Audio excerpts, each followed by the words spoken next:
Le tuyau brûlant, il avait endommagé le câble et le projet de Sam, il avait échoué.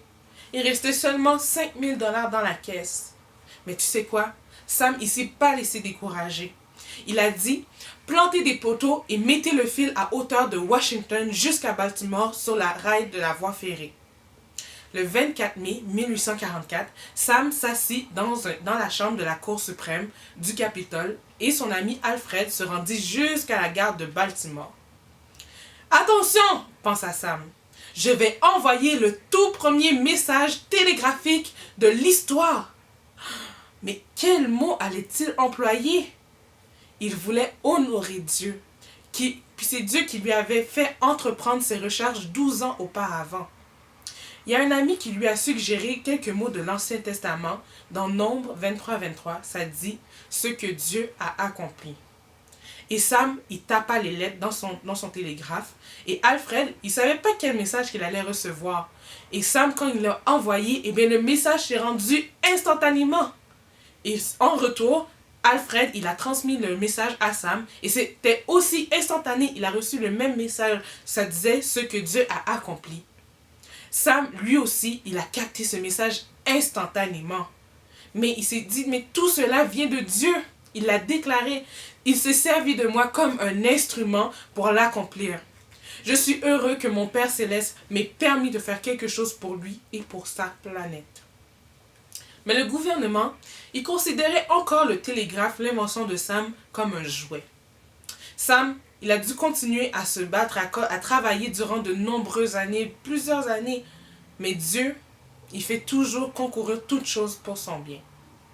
Sam, il fonda même sa propre compagnie télégraphique. Et les gens commençaient à lui acheter des actions. Et il a fait son premier don, c'était 45 000 $. Il a fait ce don-là à une école du dimanche. Puis par la suite, quand il y a plein d'argent qui rentrait, il donna des grosses sommes à des collèges, à des écoles bibliques et à des missions. En 1886, l'ami de Sam, Cyrus Field, il a tendu le premier câble sous l'océan Atlantique et les communications entre l'Europe et l'Amérique, eh bien, ils sont commencés près de 30 ans après le premier message télégraphique qui avait été envoyé le 10 juin 1871. La Convention des opérateurs télégraphiques du monde entier se sont réunis à New York pour honorer Samuel Morse. Ils ont même fait construire une statue de Samuel Morse à Central Park. Ce soir-là, Sam, il s'est assis à côté de son ami Cyrus. Puis Sam, il avait maintenant 80 ans. Il a envoyé au monde son tout dernier message. Et c'était pas Noël, mais le verset qu'il a choisi, eh bien, ça venait de son cœur, ça exprimait ses sentiments. Ça disait « Gloire à Dieu au plus haut des cieux, et paix sur la terre aux hommes qui l'aiment. » Signé Samuel F.B. Morse. Après ce merveilleux message, la foule a spontanément entonné un chant de louange au Seigneur. Sur son manteau, Sam avait plein de médailles qui provenaient de partout dans le monde, presque tous les pays du globe. Et il avait aidé la plus jeune de toutes les nations à devenir une puissance mondiale. Et c'est aussi devenu une sommité scientifique et il avait aussi relié entre eux tous les peuples de la planète grâce à ses fils prodigieux.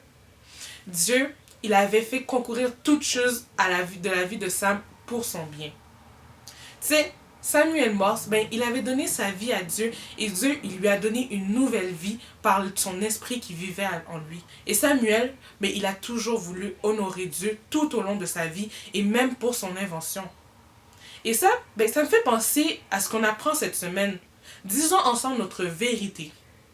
L'Esprit de Dieu donne une nouvelle vie avec une nouvelle façon de vivre. Rends gloire à Dieu pour ce qu'il fait dans ta vie. Tu sais, tu peux penser à des choses, à des façons comment tu peux glorifier Dieu chaque jour dans ta vie.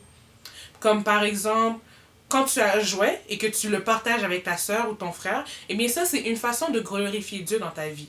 Quand tu obéis à tes parents ou quand tu aides maman à faire les tâches ménagères, ça aussi c'est une façon de glorifier Dieu avec ta vie. Bon les amis, c'est tout pour l'histoire de Samuel Morse. C'était une belle histoire, n'est-ce pas?